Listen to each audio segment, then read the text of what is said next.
I am continuing my reading. What I'm doing in this series is to read through the entire standard works of the Church of Jesus Christ of Latter-day Saints.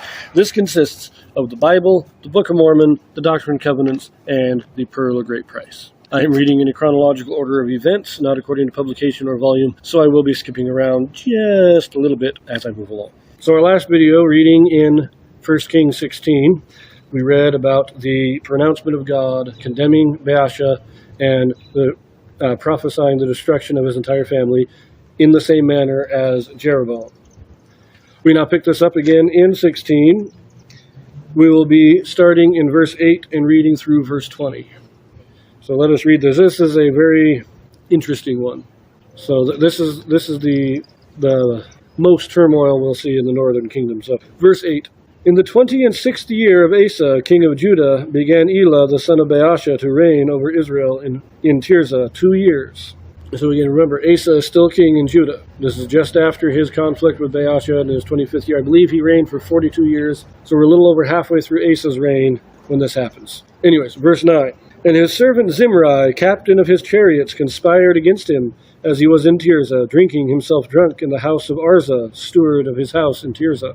And Zimri went in and smote him and killed him in the 27th year of Asa, king of Judah, and reigned in his stead.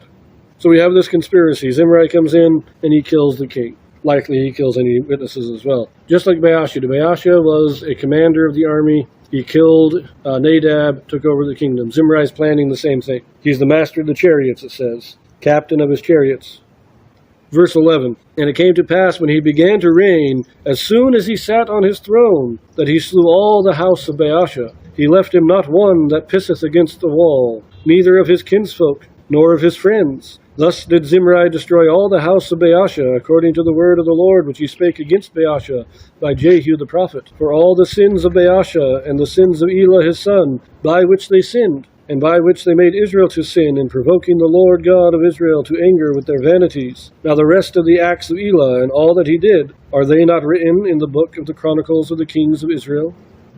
So this is the end of Elah. Elah reigned for 2 years. No, he was getting himself drunk in the house of his steward. So he was visiting his head servant, and they were in a drunken stupor. They were in the process of getting into a drunken stupor when they were killed. Zimri, as soon as he gets control, he doesn't just kill Baasha's children. He kills all of his servants, all of his friends, anybody who might rise up against him. Kills them all. But let's see how that worked out for him. We're going to continue this. Verse 15. In the 27th year of Asa, king of Judah, did Zimri reign 7 days in Tirzah, and the people were encamped against Gibbethon, which belonged to the Philistines.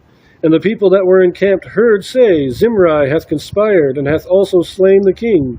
Wherefore all Israel made Omri, the captain of the host, king over Israel that day in the camp. And Omri went up from Gibbethon, and all Israel with him, and they besieged Tirzah. And it came to pass, when Zimri saw that the city was taken, that he went into the palace of the king's house, and burnt the king's house over him with fire, and died. For his sins which he sinned in doing evil in the sight of the Lord, and walking in the way of Jeroboam, and in his sin which he did to make Israel to sin.